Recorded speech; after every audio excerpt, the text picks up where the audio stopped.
Jeg vil gjerne by Einar Flydal velkommen opp hit, og håper at vi får masse nødvendig og godt å høre. Nå skal jeg tenne din mikrofon, så håper jeg du kan bruke den. Takk, Vær så god. Takk skal du ha.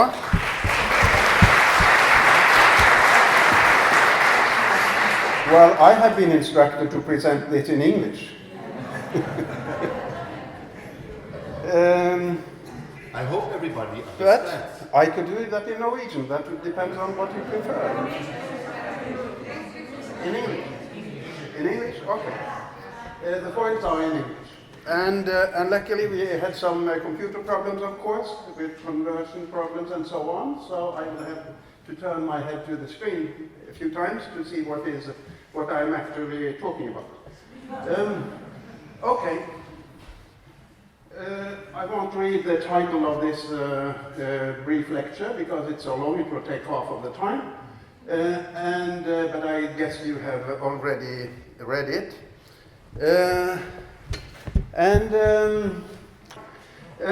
Well, the right question, in my view, is not about science.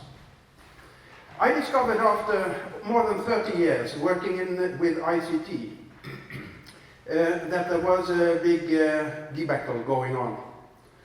Everybody could agree that radiation hurts by heating, but the problem was whether it also hurts at lower intensity levels. And, well, as I was about to retire, I decided to dig into the question.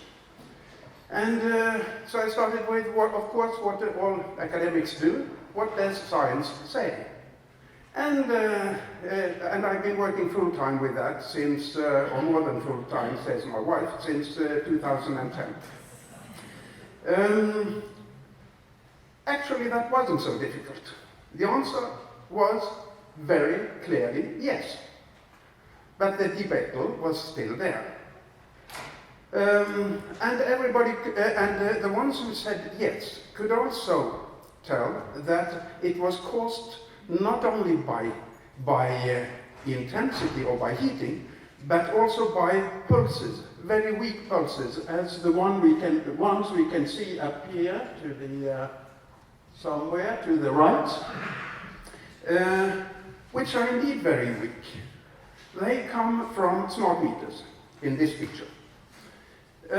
And they are extremely short. We are talking about a few milliseconds, each of them. So,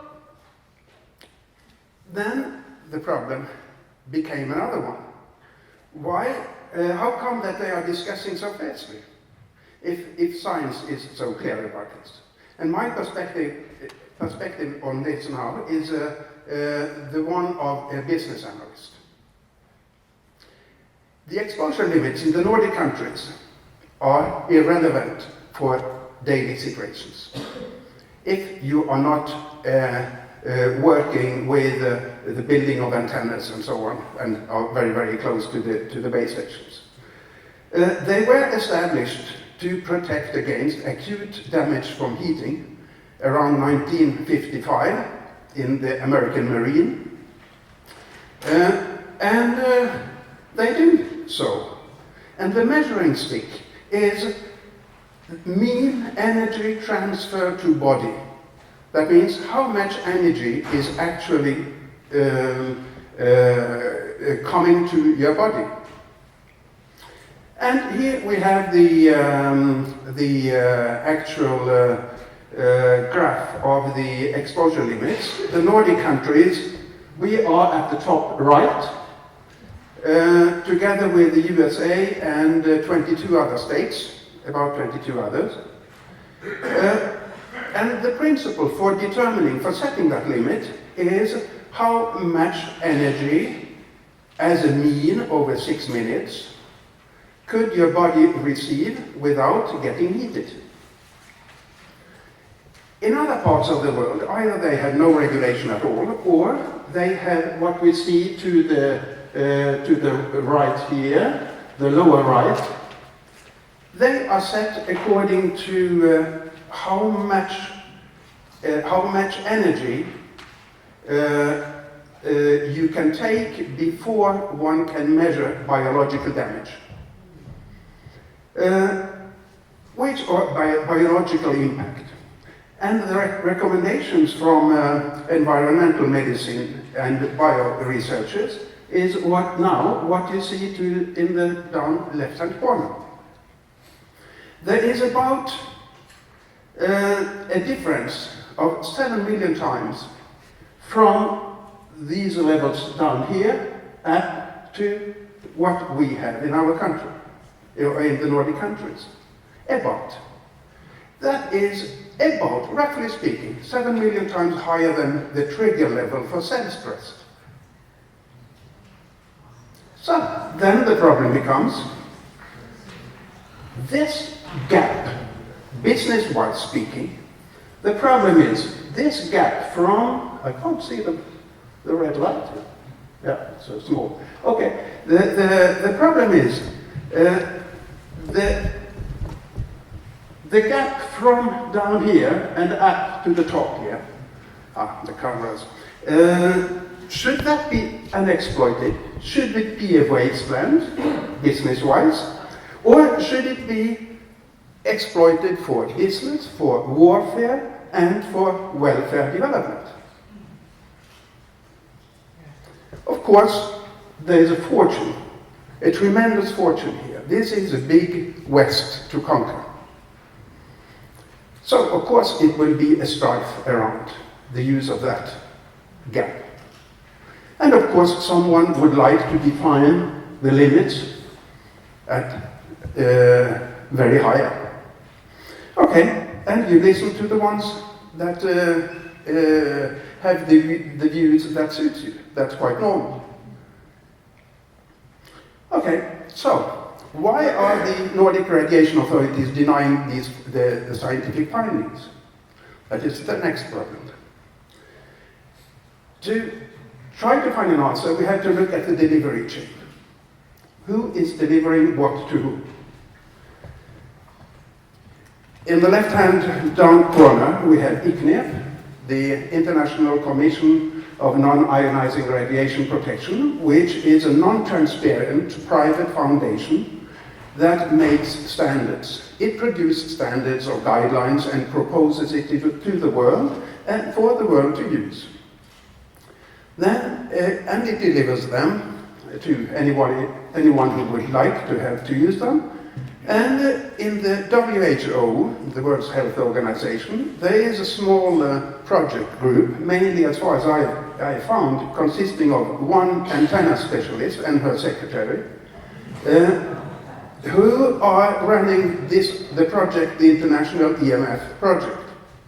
That was set up by the founder of ICNIRP in 1996, and it promotes global radiation protection standards, which is of course a very legitimate thing to promote.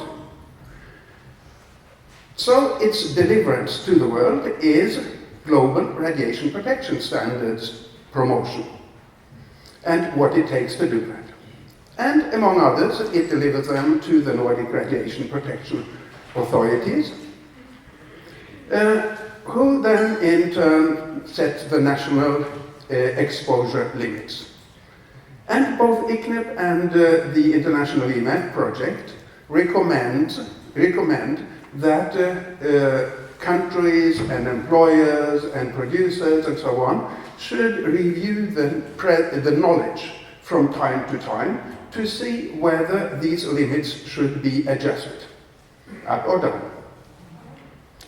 And that is then done by expert groups.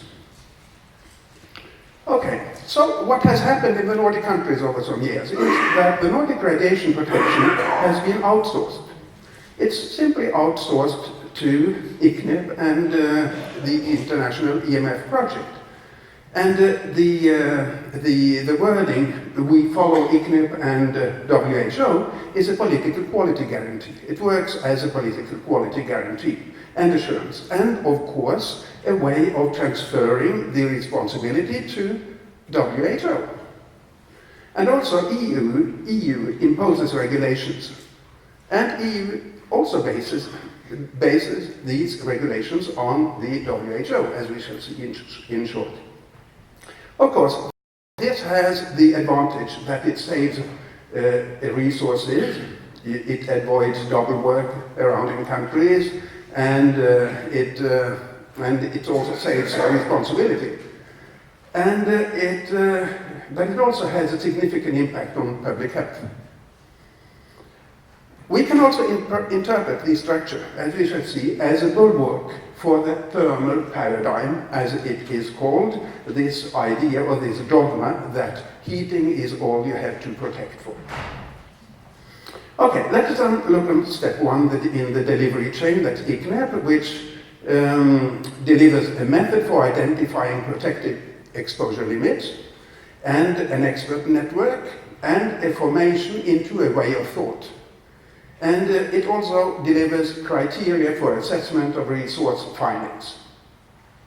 So, it makes guidelines, but these guidelines are just to protect against acute damage from heating, nothing more. That is stated very clearly. Which means that this kind of pattern that we have from the smart meters, by definition cannot harm, because there is no heating. These pulses are much too small to create any heating at all, and much too short.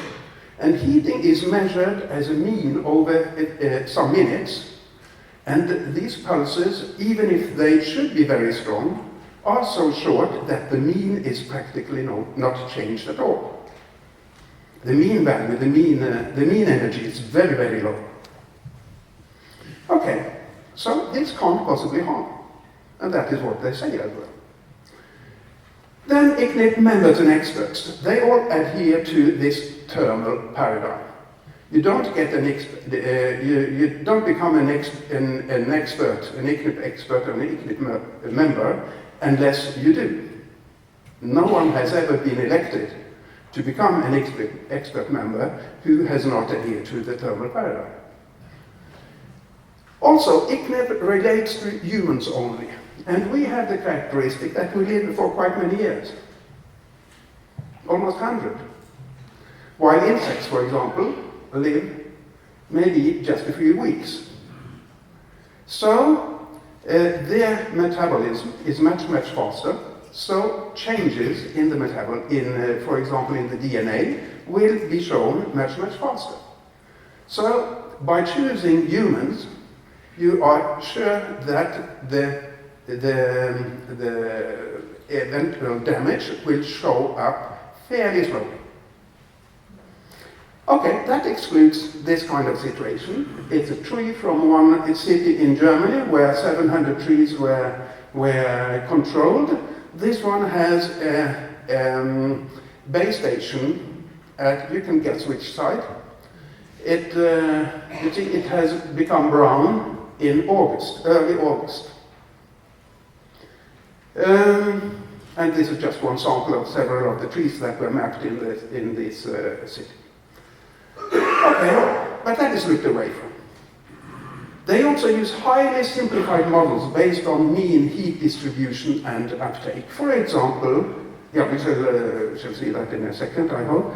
And they leave other mechanisms to governments and employers to assess if they can be proven, which means that if you don't accept the thermal paradigm, you have to prove it.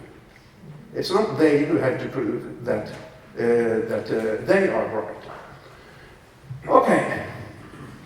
They also set the demands for evidence very, very high, which is not in line with the precautionary principle. Føre-var-principle. Okay. This was a strategy which was developed in the 1960s to counter environmentalist claims in the USA. Particularly, it was the time when risk analysis was evolved as a mathematical discipline in order to bury it all in science. So it became so complicated to prove that there was a problem that no regulations would be made. Okay, so what ICNIRP here delivers is in fact a radiation hygiene thinking, traditional radiation hygiene thinking, and max room for action for industry. Okay, I missed one picture there, but it will come later, the one about simplified models. Step 2 then. So, ICNIRP transfers the task of finding out whether there is a problem with other mechanisms or not to the International EMF project. And the International EMF project argues for global radiation protection standards. It makes ready-made texts, law texts, and guiding for assessment of research findings. It creates also, it maintains a network of experts, and it argues that one should carry out knowledge reviews, and it makes quite a few small knowledge reviews himself. In particular, we will come back to one. So, it is 50% industry financed, and the task when the project was set up was to review if there were other mechanisms of damage other than heating. And it said no, there were none, which created first protests.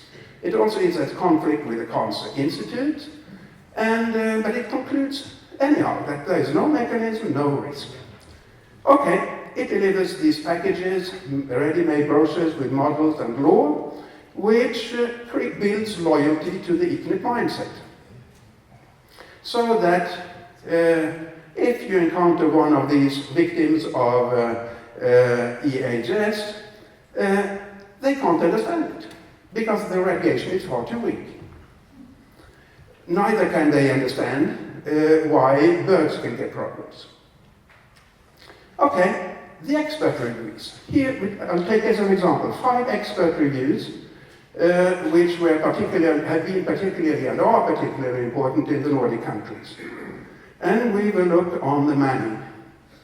Of course, they all came to the conclusion that there are no findings below thermal threshold which are sufficiently proven to change the present regulations. Here we have the manning, and here in the left-hand column, we have the first task group in the core task in the International EMF project. It only consists of ICNIRP members plus 2. That created so much protest that they enlarged the group. With whom? ICNIRP members. That's the second column. Then we have the EU ICNIRP report for 2015, which paved the way for 5G in Europe. What does that consist of? ICNIRP members, plus 3.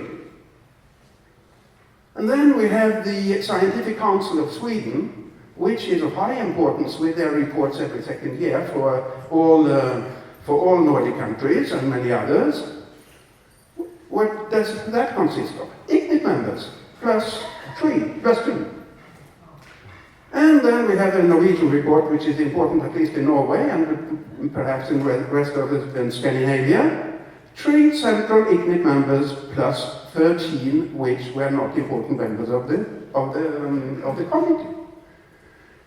So, and all these reports have been firstly criticized, the world over, most of them, for being unbalanced, scientifically weak, violation of quality procedures, having conscious omissions of important scientific findings, of misinterpretations, and of industry bias.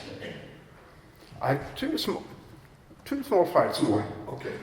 So what is happening here is that this is just a ritual to solidify the dogma. And the framework also, which they have here, which they teach by these packages, determines the conclusion. I will not go into that. This is taken from an Australian, David Mercer, 2016, who shows how the framework is contradictory contradictory and looks like tailored for filibuster tactics, for delaying and delaying and delaying regulations. And it will always lose, biological findings will always lose out to this kind of very simplistic abstractions that are used when measuring, for example, the connection between heat and temperature rise. Here, where the body is looked upon as just a liquid, not as an electric system, a complex electric system. Okay, so what happens in the Nordic radiation protection authorities is that everything has been outsourced. No reality check is done. Microwave communications actually defined away, so it is not a task. If you look on what they have as tasks, microwave radiation is not there in Norway, not in Denmark, as far as I understand, not in Iceland, and hardly in Finland. So, and they just cut and paste from WHO brochures, not from science. And even I discovered to my big surprise that I have more myself, one single private person, more capacity than Denmark, Iceland and Norway together. Together. What they have in Sweden and Finland I haven't discovered yet. Maybe I have more capacity than them as well. So actually they are just confused and squeezed rubber stamp offices. And which come out with, because they understand that something is wrong, they come out with advices which are contradictory. So this is a big responsibility disclaimer machine, as you have already seen it. They are all pushing the responsibility over to the next level in the chain. It's a fraudulent scheme, simply. And that is what it is. It is a fraud. It's set up as a fraud. Whether the intentions were good or bad, it's a system that works as a fraud. So, what do we need instead? We need bio-based delivery chains, where quality management revisions are carried out in the Nordic radiation protection authorities, where reviews are based on bioscience. We need a moratorium. We need an emergency plan. We need to build competence within the radiation protection authorities to revise the law and set new limits. And of course, better information. We have seen this pattern before, both in as scam and as obsolete knowledge, and it can be managed. Thank you. Tak så mye.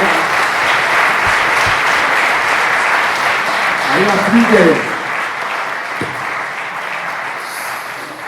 seniorrådgiver med Telenor og adjunkt ved Norsk Universitet for naturfag og teknologi. Så det er selvfølgelig en mand, der ved en masse. Selvom de her i Danmark, når vi spørger nogen, siger, om det er bare sådan nogle self-made eksperter. Det er helt utroligt, at man ikke kan lytte til dem, der ved noget.